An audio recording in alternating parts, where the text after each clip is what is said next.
Today, Spider-Man is a household name with a library of live-action films and even a handful of team-up appearances within Marvel's MCU.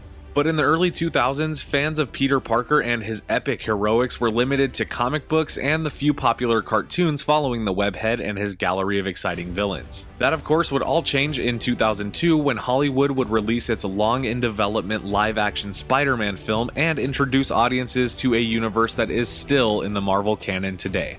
With the excitement of fans of the ever-expanding web of wall-crawling characters swinging in and out of Marvel's many universes being at an all-time high, and being that this is the next movie on my list, today we're taking a retrospective look at Marvel's first big screen take on one of their most cherished and beloved properties, Spider-Man.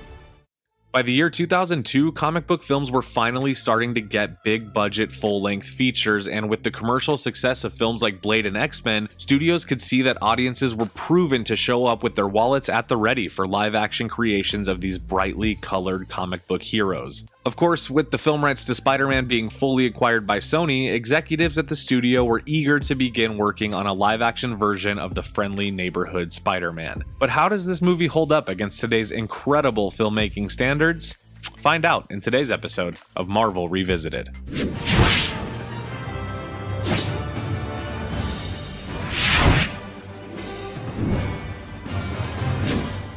Now, getting Spidey from the pages of the comics to the big screen was always expected to be a huge project that would require a filmmaker with experience in using special and visual effects.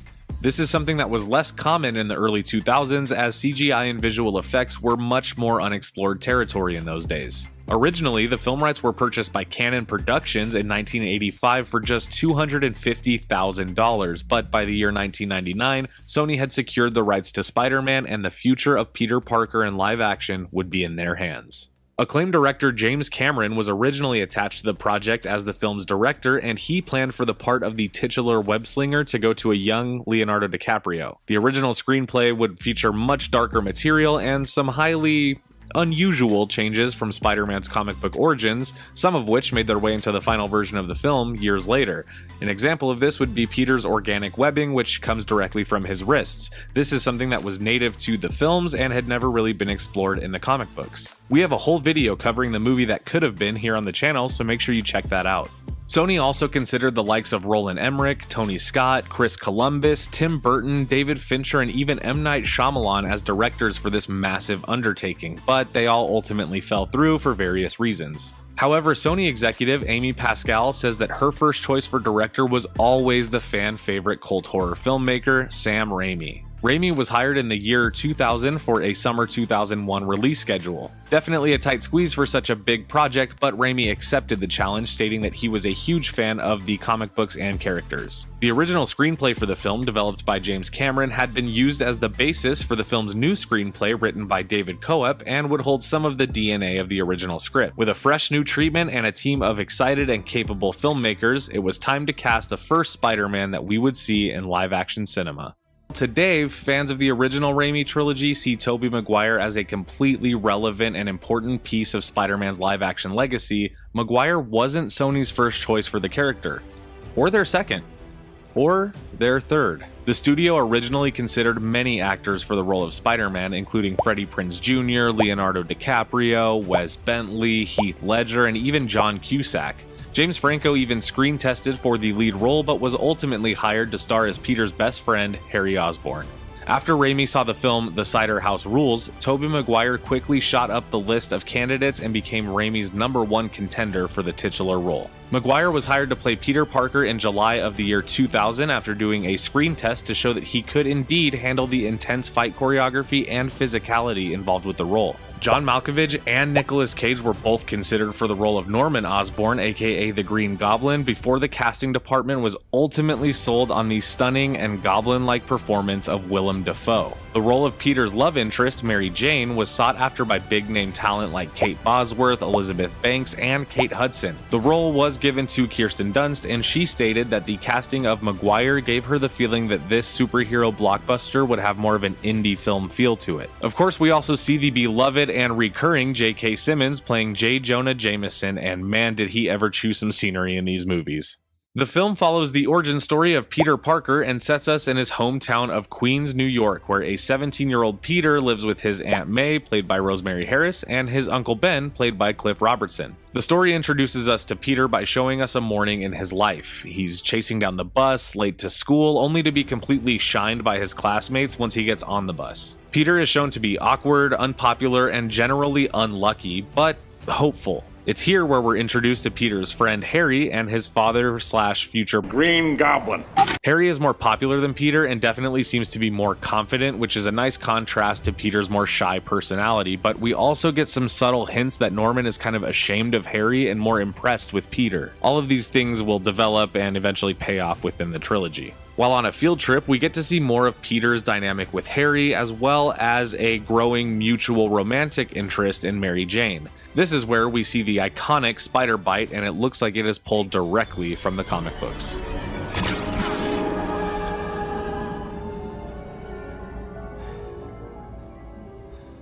So now Peter's headed home and we get to meet Aunt May and Uncle Ben, who are discussing their financial issues as Peter walks in the door looking and feeling terrible. Peter heads straight to his room, and Raimi really makes it a point to show you how physically weak and sickly Peter is just before he passes out and as the spider bite begins to alter his DNA. We get kind of a visual explanation for how the bite mutates Peter's blood, and Sam Raimi really gets a chance to show off his horror style in this kind of nightmare sequence, which was originally supposed to be even longer in the James Cameron version of the movie. We then cut to Norman, who is using himself as the subject for an experiment in order to speed up the process of testing his enhancement vapor.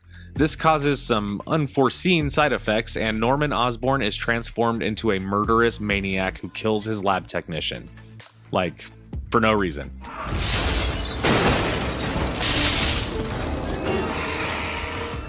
Peter wakes up to notice that he feels great. He no longer needs his glasses, and his body has physically transformed into peak physical condition. I'm fine. We follow Peter to school, where he goes through the day trying to figure out what these strange new changes are.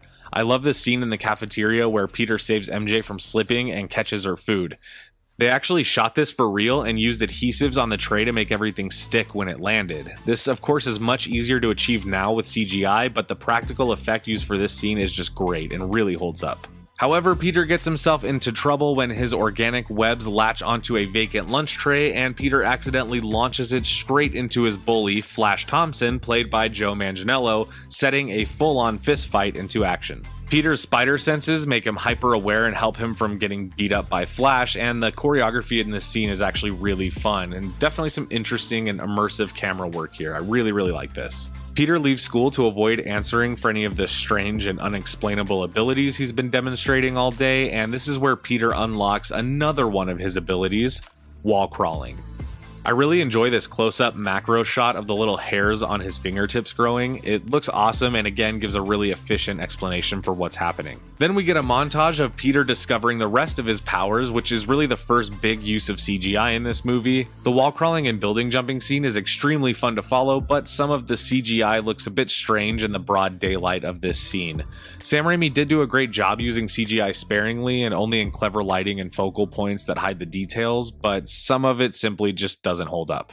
Peter gets home late and finally gets a moment with MJ where he's not in Harry's shadow, but then the moment gets cut short when Flash shows up in a fancy new car to pick up MJ. Peter decides that in order to get the girl of his dreams, he's going to need a cool car. And in order to get a new car, he's going to need to raise money. So in order to raise money, Peter signs up for an amateur wrestling match facing off against 90s icon Macho Man Randy Savage as the character Bonesaw.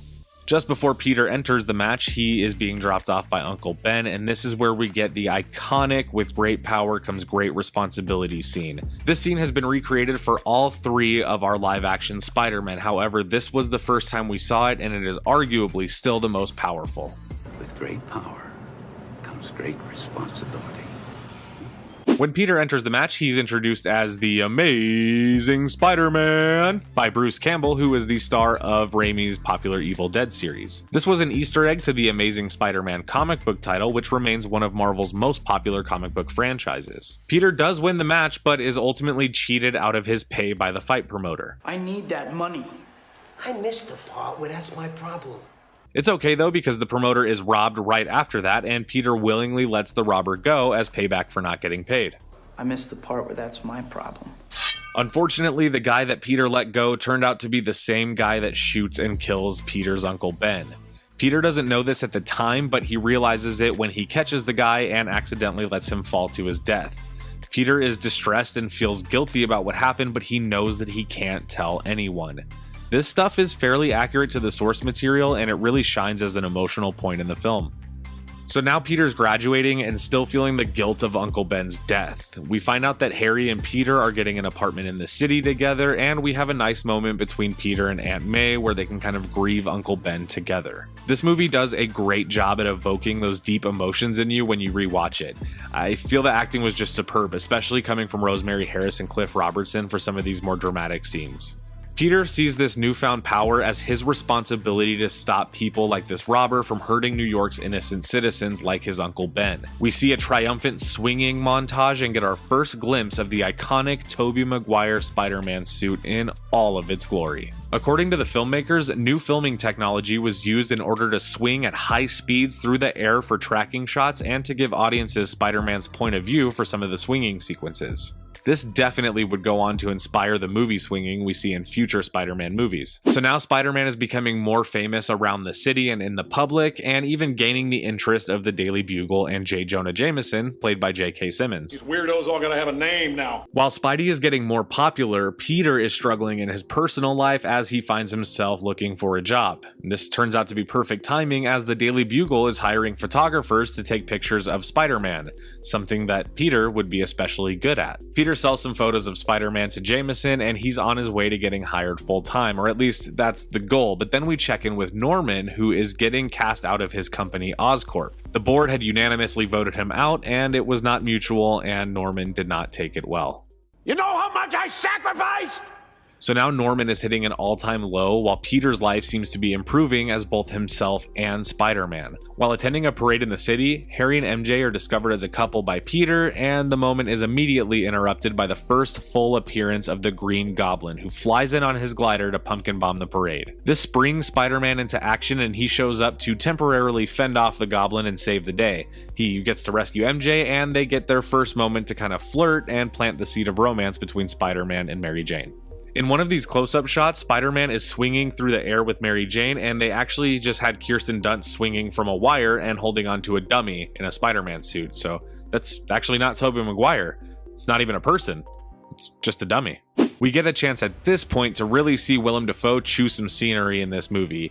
He gets a very interesting and spooky scene with himself, and it kind of establishes his character as sort of a Dr. Jekyll and Mr. Hyde situation. The acting is amazing, and the mirror shot was incredibly technical and difficult to achieve, so all around very impressive scene. So the Green Goblin seeks out Jameson to find out who Spider-Man's photographer is, but when Spider-Man himself shows up to save the day, he's gassed and temporarily paralyzed by the Green Goblin. So the Green Goblin offers Spider-Man a truce in order for his alliance. He tells Spider-Man that no matter what happens, the people of New York will eventually come to hate Spider-Man. Then the Goblin just leaves him there on the roof to think about his offer to team up. And at this point, the headlines are starting to tarnish the name of Spider-Man, and his reputation as the friendly neighborhood Spider-Man is being questioned by citizens of New York. He stinks, and I don't like him. So Peter goes to visit MJ and has to rescue her once again, and this is where we get the iconic Rain kissing scene, and man is it interesting rewatching this after knowing how difficult it was to shoot. According to the crew, Tobey Maguire almost blacked out multiple times from the constant water from the rain flooding his nose while he was hanging upside down. It makes the whole thing seem less romantic, but I can definitely see why the scene is so iconic. So Spider-Man and Gobby meet again when the Goblin bombs an apartment block, trapping and killing a building full of innocent people. Spidey comes to the rescue and takes on the Green Goblin in some hand-to-hand combat. There's also a fun Easter egg here where the Green Goblin is wearing this kind of purple shawl blanket, and it reflects his comic book look a little bit more. Spider-Man ultimately declines the Green Goblin's offer to team up and then is wounded by one of the Green Goblin's pumpkin blades, which kind of becomes a smoking gun in the following scene when Norman joins Harry, MJ, Aunt May, and Peter for Thanksgiving and notices the cut on Peter's arm. How did you say that happened?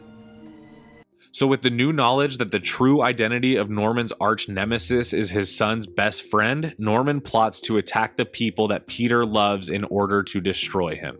So Gabi bombs Aunt May's house and leaves her completely fear-stricken and in shock as a way to warn Peter of his intentions and also to distract him while the Green Goblin kidnaps MJ. And it is final battle sequence time.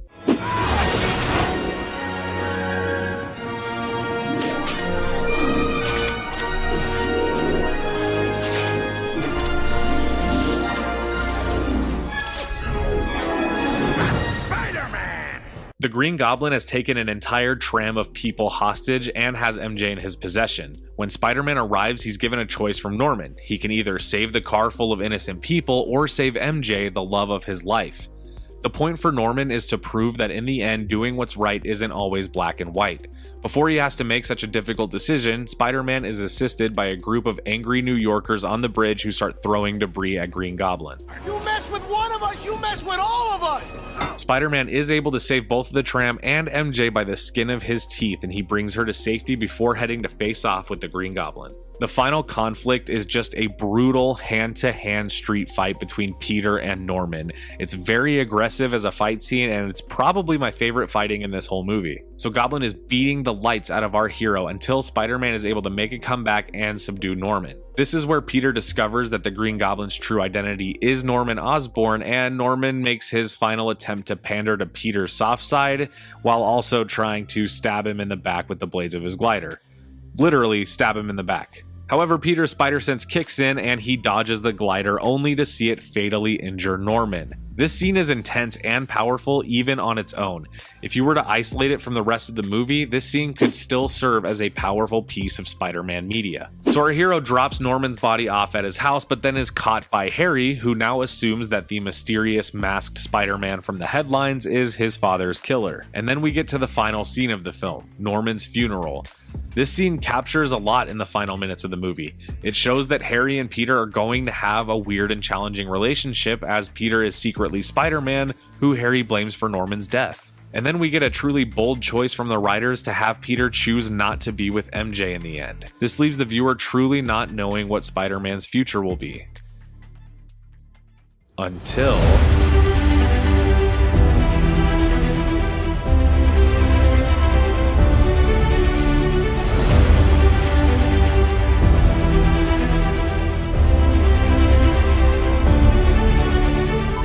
Revisiting this movie, I think it's definitely something that represents the character of Spider-Man in a unique and iconic way. The visual effects are mostly great, but some of the CGI is on par with something like Blade 2, which had its own CGI issues as well. But I really do enjoy how balanced this movie is, and I have to say the performances from most of the actors is really good.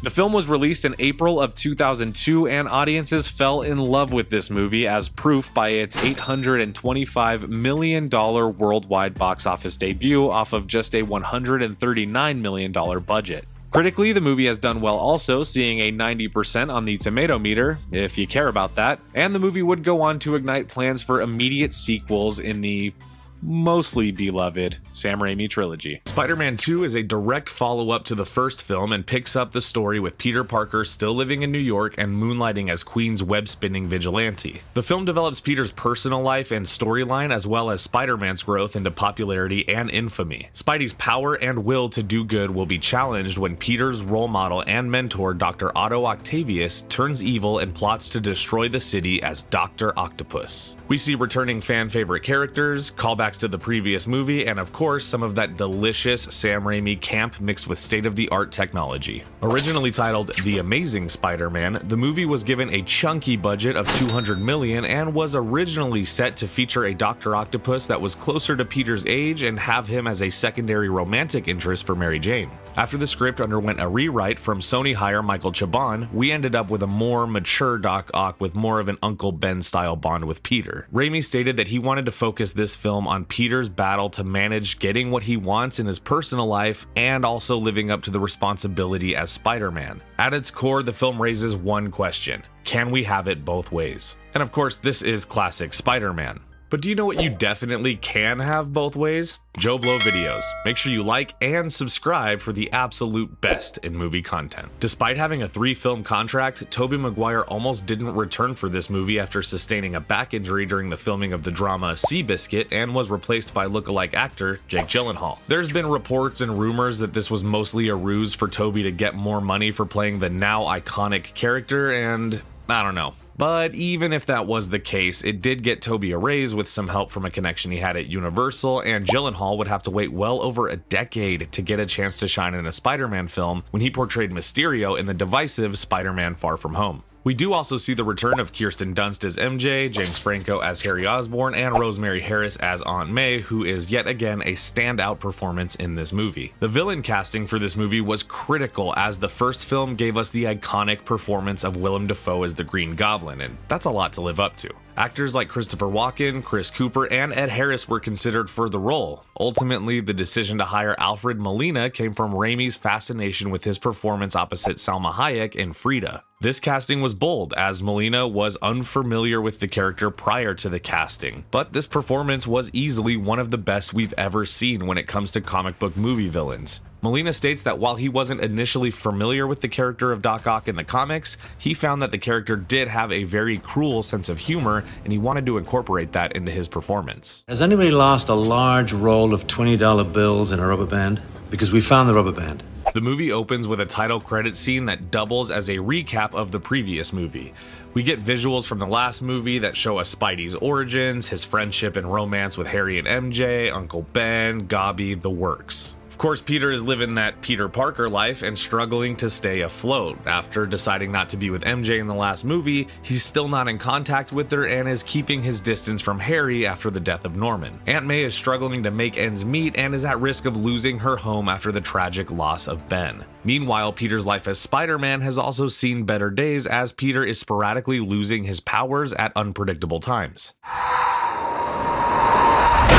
However, life doesn't seem all bad for Peter, as he's found a mentor and friend in Dr. Otto Octavius, a charismatic scientist with a heart of gold whose work on fusion energy is being funded through Harry Osborn and Oscorp. Happy to pay the bills, Otto. Otto's life and career is seemingly the exact blueprint for what Peter wants out of his life: a meaningful job, a beautiful wife, and a clear sense of purpose with no duality. The movie reminds us of the message of the first one: with great power comes great responsibility. We see Peter's personal desires for a comfortable life conflict with his overwhelming responsibility to selflessly serve as a hero to those who need him. Otto represents what Peter wants personally. At first. After an accident during Otto's demonstration of his solar fusion technology, Otto is left permanently fused with his AI and mechanical tentacles he created, which allow him 4 extra limbs and a whole lot of loose screws. Doc Ock is now evil and on the warpath to finish the machine and generate the power of the sun to be controlled by him. We see the return of J. Jonah Jameson, played again by J.K. Simmons. This fan favorite character is back and wittier than ever in this movie, and I just can't help but grin every single time he pops up in these films. Speaking of Jonah, his son, an astronaut named John Jameson, became engaged to Mary Jane, who Peter reluctantly broke things off with in Spider-Man 2002. This sends Peter into a spiral downward as he lost his powers and has chosen to give up the mantle of Spider-Man, giving us the most comic book accurate shot in this entire movie. Sam Raimi gives us the hilarious "raindrops are falling on my head" sequence, which showcases Peter enjoying the spoils of being selfish. It's campy and cheesy and wonderful, and really breaks up the otherwise very emotional story. Now able to focus on life without the pressures of being Spider-Man, Peter is free from the great power that gave him such great responsibility. Peter obviously wastes no time trying to make things work with Mary Jane, and then we get the iconic cafe window scene.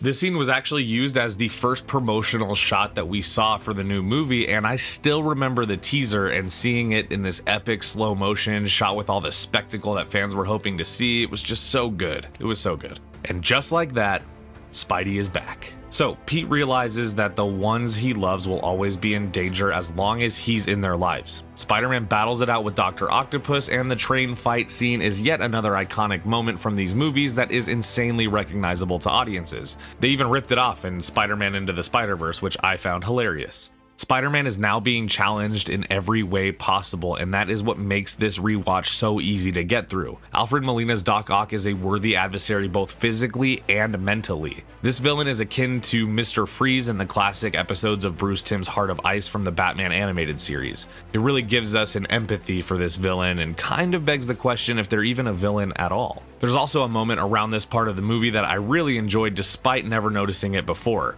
Just before Otto breaks into the bank and starts causing havoc, Peter's spider senses finally kick back in and he quickly kicks Aunt May's chair out of the path of destruction. It's so subtle, but this little embellished kick really adds a layer of panic and intensity to this scene, and believe it or not, I think it even adds some value to Tobey Maguire's overall performance. From here, it is the final act, and Spider-Man, now back to full power, seeks Harry's help to locate Doc Ock and save the city from falling victim to the artificial sun Doc Ock has generated. Harry doesn't want to help Peter at first, but MJ being in the mix of the chaos really sways him one way or the other. Now, the final battle of this movie is great. See, the movie gives us a lot of big action set pieces in the middle of the film, and that fulfills the audience's desire to watch our spandex Spider-Man kick some ass. But in the last fight of this movie, Spider-Man's strength, his agility, his speed, and his ability to crack jokes won't save him. His power, his gift, is meaningless. So at the last minute, before certain doom for an entire city, Spider-Man takes a back seat and Peter Parker steps up to save the day. Revealing his secret identity to Otto, Peter attempts to remind him of the man that he was before this creation. He helps Otto find empathy in the final minutes before he sees his life's work come to fruition. Otto sees the good in Peter and is able to overpower the AI controlling him for a split second with just enough time to drown himself and his work in the river, effectively saving the city. Mary Jane learns that Peter Parker is Spider-Man and accepts that the two can never be together. Again. We also get a teaser for Harry Osborn becoming the Goblin when he sees a vision of Norman and finds the Goblin lair where all of Norman and Green Goblin's equipment reside. And I know how much we all love where this one's headed. Look at little Goblin Jr. Gonna cry? Rewatching this movie makes it clear that Sam Raimi's vision for the character had scale, scope, and depth that makes these movies a staple in any film collection. As with the first film, the use of Spider-Cam technology allowed for creative photography during the filming and capturing impossible swinging shots throughout New York's urban landscape. The use of practical effects to create the Doc Ock tentacles and realistic set pieces make this movie look current and modern despite being almost 20 years old. The visual effects are very tight and neatly done as well, minus a few rubbery CGI sequences found in some of the more impossible shots, of course. The movie's VFX supervisor, John Dykstra, stated that his goal was to have the very worst shot in this movie look as good as the very best shot in the last movie. Honestly, in terms of visual effects, he may have pulled it off. This movie looks good. The story is well written, the jokes are funny, the emotional moments are heavy, and the brilliant performances from the cast make the movie stand out among hundreds of comic book films. The movie did go on to win an award for Best Visual Effects at the 2004 Academy Awards, and that is quite an accomplishment, seeing as it's still pretty rare to see comic book movies break into the Academy, especially in the early 2000s. Fans seem to agree as well, as the movie opened up in theaters on June 30th, 2004 to a box office opening of $40 million on the first day. This was a record for the time, and the money just kept on rolling in until the film finished its lifetime box office with over $780 million in global ticket sales. Critically, the film was very well received and still holds a 93% on Rotten Tomatoes, if you care about that sort of thing, and many fans across the world consider this to be one of the best comic book movies ever made. And you know what? It's hard to disagree, honestly. Roger Ebert even said that this was the best superhero movie since the modern genre was launched with Superman 1978. The movie offers us a deeper understanding of Peter Parker while delivering higher stakes, more thrills, and cutting-edge cinematography. In revisiting it, there's even more excitement in the long-awaited and terribly kept secret of Tobey Maguire's return as Spidey in the Tom Holland and MCU-led Spider-Man No Way Home. Comparing to the previous Spider-Man film, which is a lot of fun to rewatch, this movie improves on every single element but never once loses touch with its message. I definitely recommend going back through this one if you have the time and you're in the mood for some entertaining and comics-accurate Spider-Man stuff. This movie would go on to see a video game spin-off, plans for multiple sequels, and millions of dollars for the studio. But with great studio power comes great studio responsibility, and for Sony, that can mean anything from the beloved Spider-Man 2 to the not-so-beloved Morbius. Spider-Man 3 continues the story of Peter Parker, played again by Tobey Maguire, as his personal life and career as the friendly neighborhood web-swinger are thriving. In fact, things in Peter's life have never been more comfortable. But of course, it isn't long before personal rivalries, past traumas, and old friends eventually seek to take down Spider-Man once and for all. The film opens with Peter and Mary Jane having a nice talk and filling us in on their lives. Mary Jane is making her debut on Broadway, and Peter is still splitting his time between being Spider-Man and selling pictures of himself to the Daily Bugle. I want the public to see Spider-Man for the two-bit criminal he really is. He's a fake. He's full of stickum.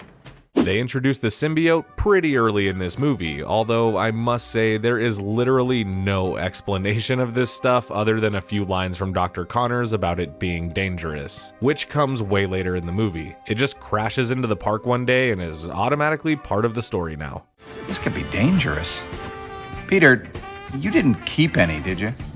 So, Peter is thinking about proposing to MJ, and he goes to tell Aunt May, who is of course played again by the lovely Rosemary Harris. I love her in this movie. Well, she's giving Pete her wedding ring to give to MJ, and this moment is actually really sweet. I think it serves the story well, and it shows that the loss of Peter's Uncle Ben is still a raw wound, and neither Peter nor May have fully recovered. And we're gonna need that emotional anchor a little later. So just as things are starting to look up for Peter's future, he gets attacked by Harry, who is out for revenge because he still thinks that Peter killed his father. And this is maybe the only villain in this movie that doesn't need any further explaining. It's weak, but Harry inherited all the technology from his father, so other than explaining how the f he made a new glider when he could barely graduate high school, the trilogy had already began setting up his arc, so when the movie just throws him into full swing, it kinda works. Peter and Harry fight it out, and Peter almost loses the ring a couple times, but he's able to retrieve it just before clotheslining Harry 40 feet above the ground and almost killing him.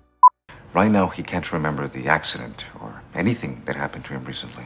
Okay, here's the problem I got with this movie. Harry hitting his head and getting some vague form of amnesia is such a blatant way to push Harry out of the way for most of this movie. The movie definitely suffers from some convenient storytelling in many instances, but this one is by far the most noticeable. So Harry splits his coconut and suddenly remembers most of his life except for his hate and connection to Spider-Man. He knows his father is dead, but can't remember how it happened. He remembers Peter and MJ, but he doesn't remember his own house or that his family is rich. This is proved by a scene where Harry and Peter are walking through Harry's house and Harry says this line. It's a pretty cool pad, huh? It's okay. Looks like I'm not hurting for money. No. So basically, Harry is now a non-issue because for some reason he thought his father's fully protective goblin helmet was way too retro.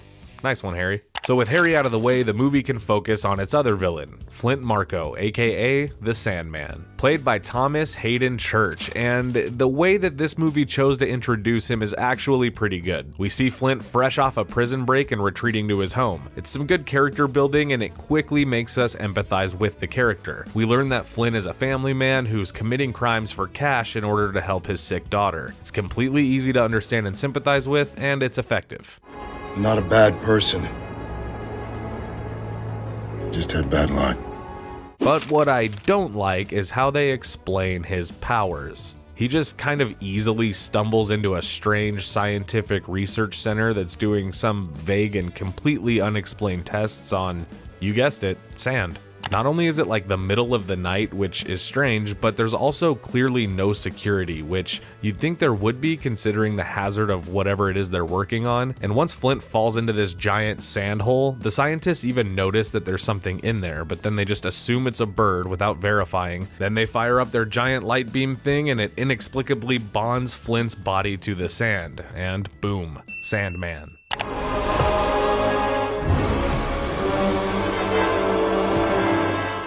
I dig the Sandman look and the special effects in this movie. Like, wow, it looks amazing. But that quick armchair explanation of how he got his abilities is absolute bullshit. So, moving on. Now, the core struggle of this movie is Peter's identity crisis. Is he Peter Parker? Is he Spider-Man? Can he be both? These are questions that we're meant to ask, and this is kind of why this movie works overall. The scenes of Peter and Mary Jane talking about the future but constantly being on different pages is my favorite part of this entire movie. Peter's becoming very self-involved as Spider-Man, and so Peter's behavior begins to drive his loved ones away, with MJ not feeling like she has a place in Peter's life, and Aunt May learning that Flint Marko is the man who killed her husband and he's still on the loose. All of this is amplified, of course, by the reintroduction to the Symbiote.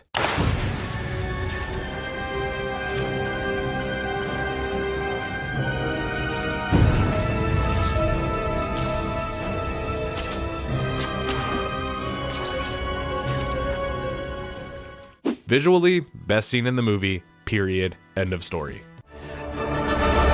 This is something else.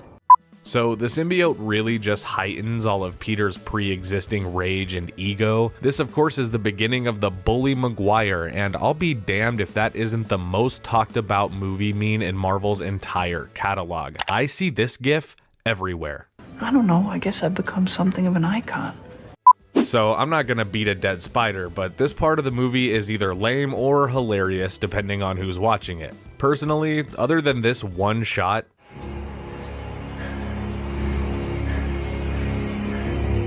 the rest of the stuff in this scene is not so bad in my opinion. I think the dancing is stupid, and every time I see it, my reaction is similar to these ladies right here. But it's otherwise interesting enough. I like that Peter's idea of a confident, cool guy is to act like a complete maniac and talk like a 1950s noir detective. Find us some shade. Long story short, the symbiote suit feels powerful and it makes Peter feel numb to his real feelings. And during this point, we also meet Eddie Brock, played by Topher Grace, and I feel like it's time for a hot take. Venom is not the problem with this movie. Listen, I know that Avi Arad had forced Raimi to shoehorn Venom into the movie for marketing and merchandising, and yes, I know that Sam Raimi wasn't interested in the character and had to find a way to make Venom serve the story, and yes, I know it doesn't work for everyone, but hear me out. I don't like Venom in this movie either. He was so clearly miscast, and Topher Grace is closer to being Peter Parker than Eddie Brock, but I think that's kind of the point. You're trash, Brock. Excuse me? Obviously, with the theme of the movie being duality and identity, Eddie Brock is introduced as the mirror opposite of Peter. He's confident in all the ways that Peter isn't, yet he lacks integrity in all the ways that Peter shines. Oh, Parker, you are such a Boy Scout. When are you gonna give a guy a break? I hate that this wasn't saved for the fourth film where they could properly establish the character over the course of an entire movie with no other villains, and while I definitely don't enjoy what they did with Venom here, I don't think it makes the movie bad. I like being bad. It makes me happy. Also, can we take a minute to appreciate how f***ing perfect J.K. Simmons is as Jameson? It's so good. Anybody care about what I want? I do. Shut up. Get out. So, Peter has officially hit rock bottom. He almost kills Sandman out of revenge, he hurts MJ in more ways than one, and he lost himself to his rage. After a super comic book accurate scene where Peter shakes the Venom symbiote off and unknowingly gives it to Eddie, because Eddie just happened to be at the same church at the same time. You see what I mean when I talk about convenient storytelling here? I never thought he'd really do that. See? Right there. You made a judgment call. So Harry quickly and, you guessed it, inexplicably gets his memories back, and briefly plots to destroy Peter's life. This could have been interesting to see if the movie allowed these scenes to be at the center of the story, but unfortunately for us, Harry sort of just disappears again after forcing MJ to break up with Peter, and he doesn't really pop up again until Peter needs his help to defeat Sandman and Venom. Look at little Goblin Jr. Gonna cry? So let's recap. Peter has gone from being on top of the world, to losing everything, to losing himself, to accidentally creating enemies as a result of his behavior. I want to kill the spider. You want to kill the spider. Together, he doesn't stand a chance. And those enemies, in classic Sam Raimi fashion, have kidnapped Mary Jane. So this can only mean one thing. It's final battle time. So let's look at what we got here. Flint Marko is trying to get Spidey out of the way so that he can commit his crimes and save his sick kid. Eddie now has the symbiote and wants to kill Peter out of jealousy and revenge for Peter humiliating him. And we have Spidey himself finally back to his full heroics and motivated to save MJ and right the wrongs he's created. But just like the filmmakers, we forgot all about Harry. Bump on the head, I'm as free as a bird. I love the way this final fight scene was handled for the most part. I love the intensity, the campiness, the comic booky display of villains' powers, and of course the epic cinematography. This is what saves the movie. This scene showcases Venom, which is good and bad. I enjoy the way it all ends with Eddie and the symbiote very much. And the Sandman stuff is so massive in scope and so well shot that it makes this entire battle feel like a roller coaster ride that you cannot get off of, and I am all about it. Ooh, my spider sense is tingling. If you know what I'm talking about. But just as the webhead is about to fail, Harry shows up to help him save the day. And it's fine.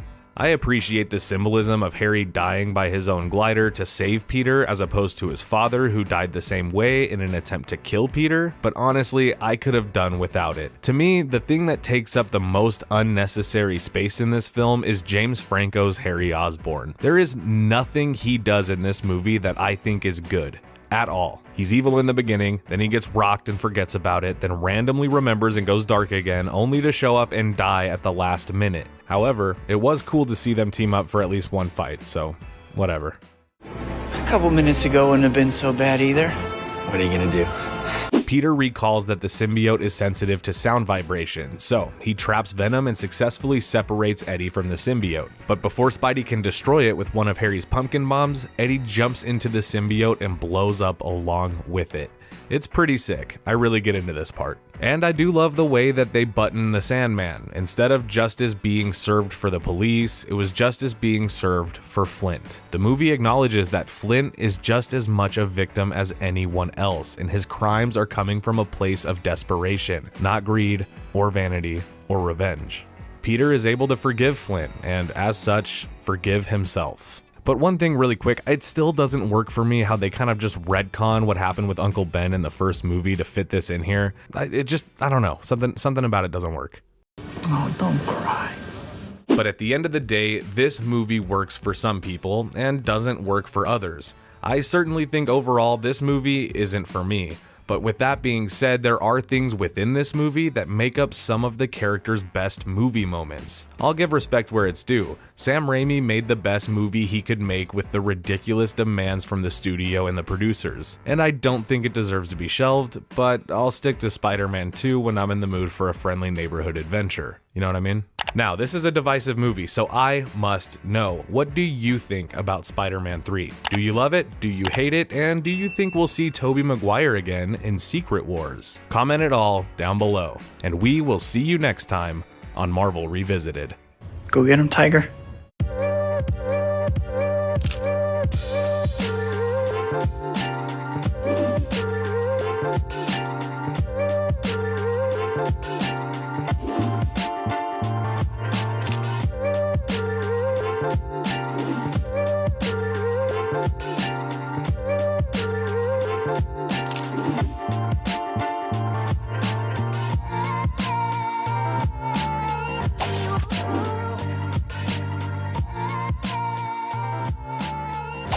Thank you for clicking on our video, everybody. If you like what you saw here, make sure you like the video and subscribe and share with your friends who like this sort of content. We're an independent company and we appreciate all of your support.